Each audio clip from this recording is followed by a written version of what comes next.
싸구려, 핫바, 음료 이외에 더 많은 돈을 써서 실패한 사례로 드는 것 중에 하마를 데리고 있어야 한다면 와우 팩터입니다. 비가 오건 눈이 오건 바람이 불건 관계없이 더 이상 가치가 없습니다. 어려운 일입니다. 안녕하십니까, 브더스퀄리티 신용주입니다. 자, 계속해서 동물원 이야기 이어가고 있습니다. 오늘은 동물원은 어떻게 살아남는가 라는 조금 어떻게 보면 무거운 주제에 대해서 가볍게 이야기하는 시간 가져보겠습니다. 동물원이 국내에 약 140개 정도 공식적으로 존재합니다. 기타 동물 전시업까지 합친다라고 하면 수백 군데 이상 또는 많게는 1000군데에 가까운 동물을 전시하고 그것을 통해서 경제적인 성과를 창출하는 사업 단위가 존재하는 것으로 알고 있습니다. 전 세계적으로는 동물원 협회에 등록되어 있는 동물원들만 수십만 곳에 달합니다. 그럼 이 수많은 동물원들은 도대체 어떻게 살아남나요? 국공립동물원들은 단순합니다. 정부의 보조금, 정부의 지원금, 정부의 예산을 가지고 살아갑니다. 네, 그래서 그쪽은 논외로 하겠습니다. 그럼 저희가 논의할 것들은 뭐만 남을까요? 네, 이른바 사설동물원, 사립동물원. 그럼 이런 동물원들은 어떻게 살아납니까? 어떻게 살아남나요? 여러분이 숙박업을 한다고 가정하겠습니다. 여러분이 운영하는 숙박업소에 사람들이 끊임없이 계속해서 와야 여러분의 사업 단위가 기본적으로 유지되고 생존하고 그 다음에 2호점을 내고 3호점을 내서 번성하겠죠. 맞습니까? 그럼 그러한 숙박업은 어떻게 살아남나요? 차별화된 시설, 탁월한 입지, 친절함, 청결함, 합리적인 가격, 이거 모두 기본 아닌가요? 맞습니까? 괜찮은 호텔이라면 그것보다 훨씬 더 많은 것들이 필요하겠죠.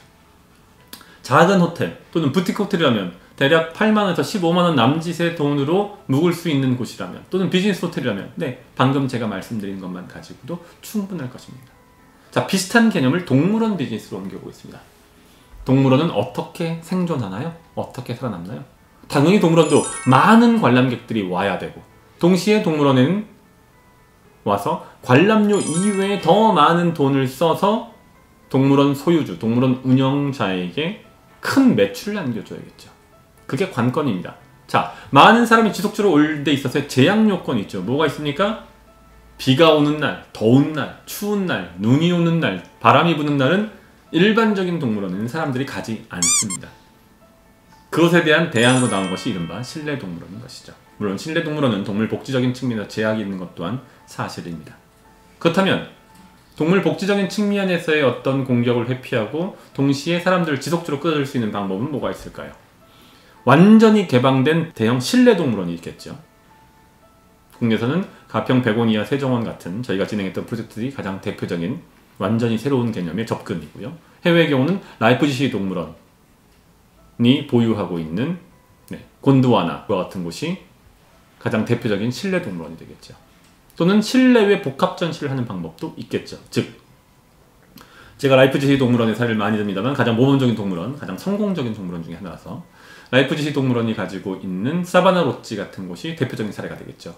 비가 오건 눈이 오건 바람이 불건 관계없이 관람객들은 안전한 실내, 따뜻한 실내, 시원한 실내에 머물면서 좋은 음식과 괜찮은 커피, 아름다운 음악을 즐기고 그 앞에는 마치 사바나에 직접 또는 케냐의 어떤 국립공원에 직접 와 있는 것 같은 느낌을 얻을 수 있는 동물들이 거니는 모습을 볼 수 있는 그런 것들이 놀라운 경험.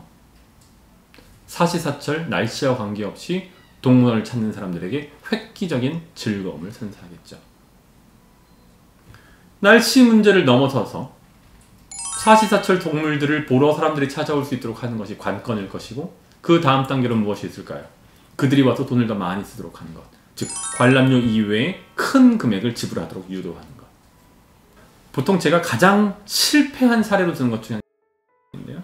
엄청난 돈을 때려부어서 동물 관리 유지에만 어마어마한 예산을 쓰지만 막상 그 동물원에 간 관람객들은 동물을 보는 것 말고는 즐기거나 또는 돈을 쓸 만한 대상이 없습니다. 좋은 카페가 없고요. 좋은 음식을 제공하지 않습니다.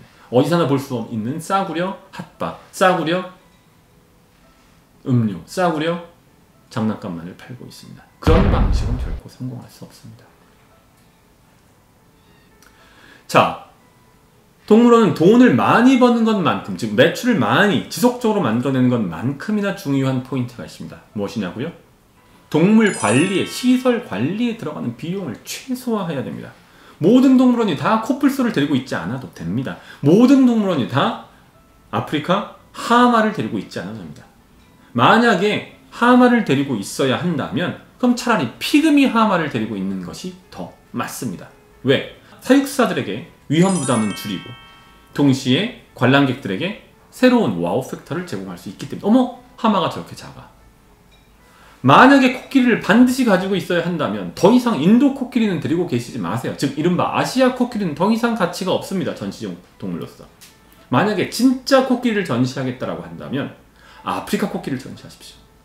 어려운 일입니다. 쉽지 않은 일입니다. 아니 쉽게 가라면서요. 아프리카 하마는 빼고 피그미 하마를 집어넣어서 왜 아시아 코끼리는 빼고 아프리카 코끼리를 집어넣냐고. 아프리카 코끼리를 전시하는 곳은 국내에 단 한 군데도 없기 때문입니다. 제가 지속적으로 말씀드린 것은 비용 대비 편익이 좋은 와우 팩터입니다. 동물원을 처음 설계할 때부터 그 동물원의 규모가 10,000평이건 100,000평이건 아니면 200평이건 그 동물원이 감당할 수 있는 수준의 비용이 들어가고 관리비가 들어가고 거기에서 최대한의 와우 팩터를 뽑아내서 다른 동물원들 주변 50km, 100km 근방에 있는 동물원들을 납작하게 만드는 것이 동물원의 사실은 생존 방법입니다. 동물원 어떻게 살아남을까? 동물원이 사실은 왜 망하는지부터 보는 것도 맞을 것 같습니다. 동물원을 위한 새로운 생각. 비더스 퀄리티 심영주 박사였습니다.